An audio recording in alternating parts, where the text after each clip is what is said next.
হজরত বেলাল রাদিয়াল্লাহু তাআলা আনহুর জীবনী মিজানুর রহমান আজহারীর কণ্ঠে। সকলে মনোযোগ দিয়ে শুনবেন। মদিনার সাহাবীদের মধ্যে সবচাইতে গরীব সাহাবী ছিলেন সাইয়েদনা বেলাল রাদিয়াল্লাহু তাআলা আনহু। নিজের লজ্জাস্থান ঢাকার কাপড়টা ছাড়া তার কাছে দ্বিতীয় কোনো কাপড় ছিল না। সকালে যদি খাবার পেত, দুপুরে খাবার ছিল না, দুপুরে পেলে রাতের জন্য ছিল না, আজকে খাবার থাকলে কালকে নেই। মদিনার সবচাইতে গরীব সাহাবী বেলাল রাদিয়াল্লাহু তাআলা আনহু লজ্জাস্থান ঢাকার জন্য শুধু একটা জামা ছিল, গায়ে দেওয়ার মতো কোনো জামা নাই। এই সাহাবীর মতো গরীব কোনো সাহাবী মদিনার জমিনে নাই। এই বেলাল রাদিয়াল্লাহু তাআলা আনহুকে বিশ্বনবী ডেকে বললেন, ইয়া বেলাল আনফিক ইয়া বেলাল লা তাখশা মিন যিল আরশি ইকলালা। ও বেলাল, আল্লাহর রাস্তায় দান করো, কারণ আমার আল্লাহর ধনভাণ্ডারের কমতি নাই। সাইয়েদনা বেলাল রাদিয়াল্লাহু তাআলা আনহু সবচেয়ে গরীব। শুনতেছেন? বুঝতেছেন? সবচেয়ে গরীব। ডাউন পার্টটা ঢাকার মতো একটা গার্মেন্ট ছিল, একটা কাপড়, এটা পেঁচায় আসতো, নামাজ পড়তো। গায়ে রাখার মতো কোনো জামা নাই, আর খাবার দাবার টাকা পয়সা বলতে নাই।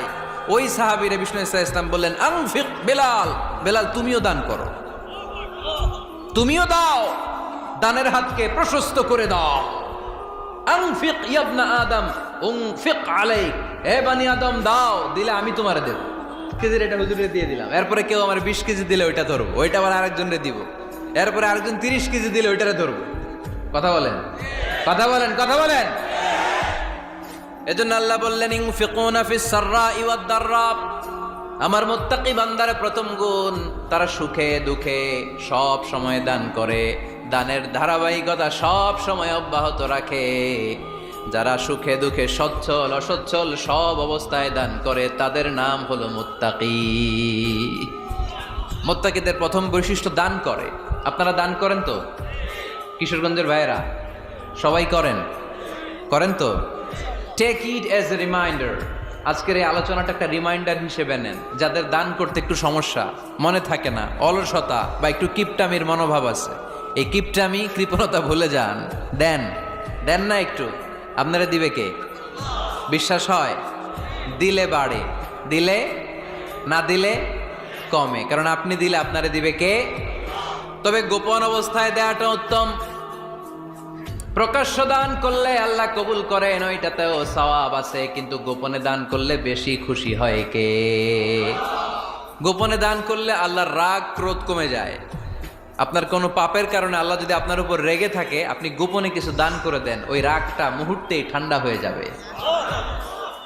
7 শ্রেণীর ব্যক্তিকে আল্লাহ তাআলা আরশের নিচে ছায়া দিবে কিয়ামতের দিন, যেদিন আকাশের সূর্যটা মাথার কাছে চলে আসবে, জমিনটা তামার জমিন হয়ে যাবে, তৃষ্ণায় মানুষের জিহ্বা বের হয়ে কুকুরের মতো নাভির সামনে ঝুলতে থাকবে। সূর্যের প্রচন্ড কিরণ আর তাপে মাথার মগজগুলো গলে গলে নাকের ছিদ্র আর কানের ছিদ্র দিয়ে ভাতের মাড়ের মতো টপ টপ করে বেয়ে বেয়ে পড়বে। আল্লাহর আরশের ছায়া ছাড়া সেদিন আর কোনো ছায়া থাকবে না। বিষ্ণু বলেন, 7 শ্রেণীর ব্যক্তিকে আল্লাহ তাআলা সেদিন আরশের নিচে ছায়া দিবে।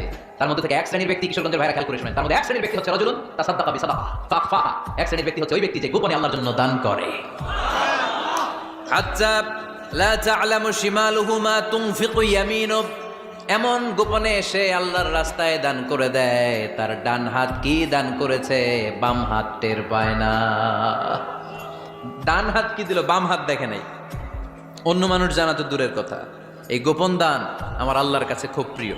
এজন্য একটু দান করার অভ্যেস করেন, অল্প করে করেন। আজকে যেই 5 টাকা দান করে দেন মসজিদে, 2 টাকার নোট থাকলে দান করে দেন, 1 টাকার পয়সা থাকলে দান করে দেন। দান করতেই হবে, কারণ মুত্তাকি হতে চাইলে এই দানের ধারাবাহিকতা কন্টিনিউয়াসলি এটা রাখতে হয়, এটা থামানো যায় না। সময় ভালো বেশি দিলাম, সময় খারাপ কম দিলাম, কিন্তু দিতে হবে। রাজি আছেন? আল্লাকা সিররুন ইনদাল্লাহ বাইনাকা আনতা ওয়া বাইনাল্লাহ, আল্লাকা সাদাকাতুন তাখফা লা ইয়ালামুহা ইল্লাল্লাহ, আল্লাকা সিররুন ইনদাল্লাহ বাইনাকা আনতা ওয়া বাইনাল্লাহ, আল্লাকা সাদাকাতুন তাখফা লা ইয়ালামুহা ইল্লাল্লাহ। সুবহানাল্লাহ পড়ুন। আল্লাহ কাসিরুন ইনদাল্লাহ। তোমার আর তোমার আল্লাহর মাঝে কোনো গোপন আমল আছে নাকি যেটা আল্লাহ ছাড়া কেউ জানে না? জীবনে আমাদের প্রত্যেকের এমন কিছু গোপন আমল, ইবাদত আর দান সদকা করা দরকার যেটা দুনিয়ার কেউ জানে না, জানে আমার রব আর জানি আমি। এরকম দান থাকার দরকার আছে না নাই? তোমার জীবনে এমন কোন গোপন সদাকা আছে নাকি যেটা আল্লাহ ছাড়া কেউ দেখেনি? এই গোপন সদাকাটা আল্লাহ খুব পছন্দ করে। এখানে মাদ্রাসা, আজকে আমার ভাই অমুক ভাই দিবেন 2 লক্ষ টাকা, বলেন মারহাবা। এটা উনি আল্লাহর জন্য দিতে পারে, মারহাবার জন্য দিতে পারে, ঠিক কিনা? কিন্তু রাতের আধারে রাস্তার পাশ দিয়ে হেঁটে যাচ্ছেন, মসজিদের দান বাক্সটা লেখা, উপরে সাইনবোর্ডে লেখা মুক্ত হস্তে আল্লাহর ঘরের জন্য দান করুন। কেউ নাই, কাক পক্ষী নাই। রাত বাজে 2টা, হঠাৎ করে পকেট থেকে 1000 টাকার বা 100 টাকার কচকচে নোটটা আপনি দান করে দিলেন। ওই দানটা 1 কোটি টাকার দানের চেয়েও বড় দান। কারণ দুনিয়ার কেউ তখন দেখে নাই, দেখেছে কে? কেউ যেটা দেখে না সেটা দেখে কে? কেউ যেটা জানে না সেটা জানে কে? সবার চোখ ফাঁকি দেয়া গেলেও আমার আল্লাহর চোখ ফাঁকি দেয়া যায়? এজন্য দান করতে হবে একজনের খুশির জন্য, তিনি কে? এজন্য রাব্বুল আলামিন বলেন, মাসালুল্লাযীনা ইউনফিকুনা আমওয়ালাহুম ফি সাবিলিল্লাহি কামাসালি হাব্বা আম্বাতাত সাবআ সানাবিলা ফি কুল্লি সুমবুলাতিন মিআতু হাব্বা ওয়াল্লাহু ইউদাঈফু লিমান ইয়াশা ওয়াল্লাহু ওয়াসিউন আলীম। সুবহানাল্লাহ পড়েন।